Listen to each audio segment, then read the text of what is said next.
This is everything you should know about these new privacy screen protectors for the 17 Pro Max, including what's included, everything about them, and also how to install them as well. So when it comes to everything included, you're gonna have your installation kit here, which is where the phone and the screen protector will go.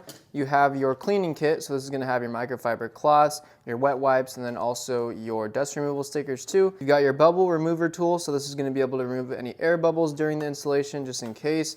And then you have your two privacy screen protectors right here. Now I am going to show you how to install the screen protector. Really simple process. First, you're going to grab your 17 Pro Max. You're going to make sure it's all cleaned off, and if you need to use that cleaning kit, then you can. So you're going to want to put your phone into the installation kit, screen side up like this. Grab one of the included screen protectors here, and you're going to line these two pieces up right here, facing down, onto the holes in the back here. You can see them in the back right there. So you're going to snap those pieces in there.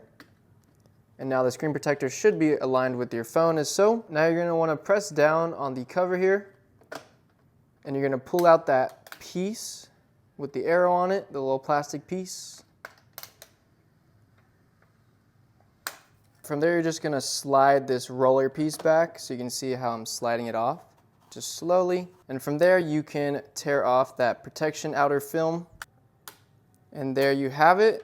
Your screen protector is nicely installed on your 17 Pro Max. And then you can slide back that installation piece, and this is reusable. The privacy screen protector is now installed. Now I'm just gonna get my bubble remove tool and remove any air bubbles that I did get in there during the installation process. All air bubbles have now been removed. The screen protector is nice and clean. You can see that you do have the privacy feel, so if you turn your phone at an angle, nobody's gonna be able to see what you're doing on your phone. Durable build to them as well, tempered glass, so they're made to protect your phone too. Definitely a great set for the 17 Pro Max. So if you have been looking for some privacy screen protectors for your new phone, would recommend these. They come with two, so they come in that 2-pack, which is great. And then you also do have the installation kit as well, which you can reuse for the second screen protector in case you have to. So yeah, great build, has the privacy feel to them, would definitely recommend these.